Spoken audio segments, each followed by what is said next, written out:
Hello, I hope you're well. I thought we could have a little look at my book together, so grab yourself a cup of tea, let's go. So, the first page is a little dedication to my mummy because she's amazing and she's my partner in crime and she makes me a cup of teas when I'm having a complete meltdown when I'm hiring a boat. So this all came about because of my mum. She said to me, in fact, do you know what I'll do for you? I'm going to read you a little bit from the foreword.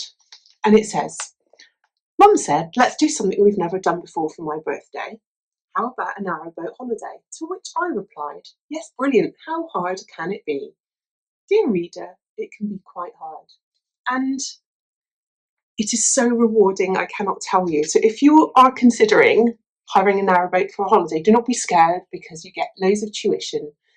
And this book will help you immensely because there's loads of guides out there from the CRT, and the hire boat company that you are hiring from will also send you little vlogs, videos that you can watch that will really help you. But this will give you real life scenarios, because what I've done is I've threaded a few holiday experiences throughout so that you can enjoy all of my mishaps, all of the silly mistakes I made, so that you don't have to make them. So yeah, I hope you really enjoy it anyway.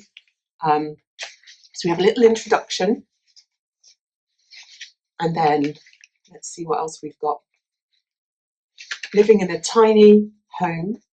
That's kind of about the space that you don't have and how to get around it. Things like, tips like, don't take in a hard suitcase because you won't be able to pack it very well. And then the only thing it's going to be useful for is sleeping in, because you can't put it anywhere. There's no space. So soft bags are the thing. Weather, 4 seasons in a day. Well, yeah, this is England. So we always get a mixed bag of weather, but when you're out in the wild and you're out in nature, you need to be layered up and just take all the layers. Take all the layers. Let's have a look. Okay. Scenery, difficulty, and why route matters. And I've gone through things like selecting routes that have fewer locks or more locks, narrow bridge holes, bendy bits, wind exposure, because basically when you're going down the canal, your boat is acting like a sail and the wind hits your boat sideways and you can move despite you not wanting to move. So yeah, and it's about confidence levels as well. So if you're a little bit fearful of locks, which you don't need to be, you can select routes that have fewer locks on, which I've described in here. And then I've also done the anatomy of a narrowboat, so that you have a little idea of what they mean when they say gunnels. There you go. And then I've gone through hiring step by step.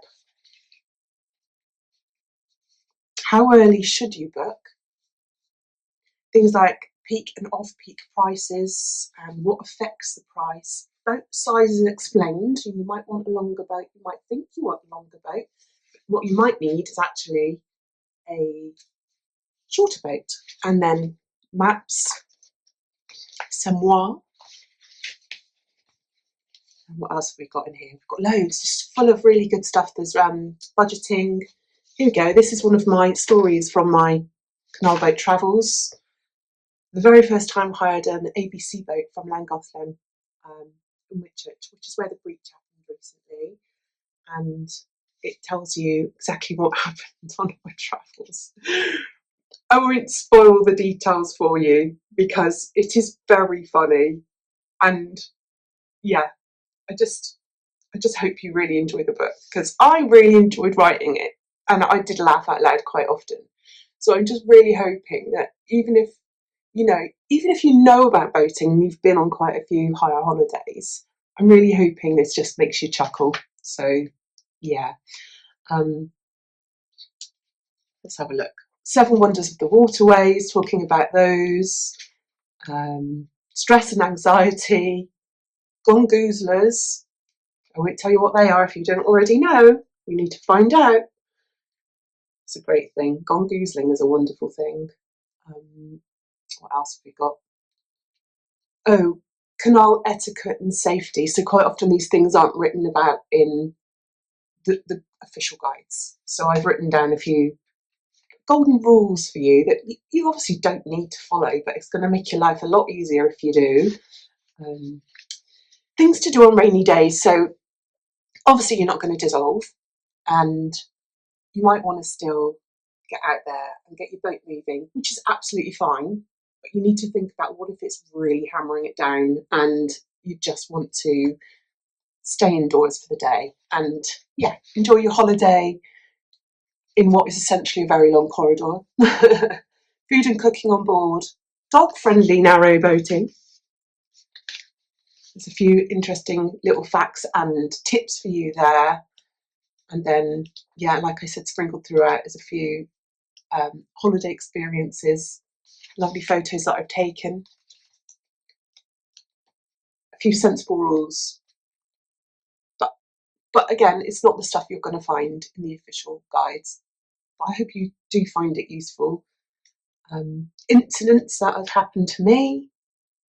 Oh, the difference between a helmsman's course and an experience day. Now, I did an experience day because I'd already hired a few times.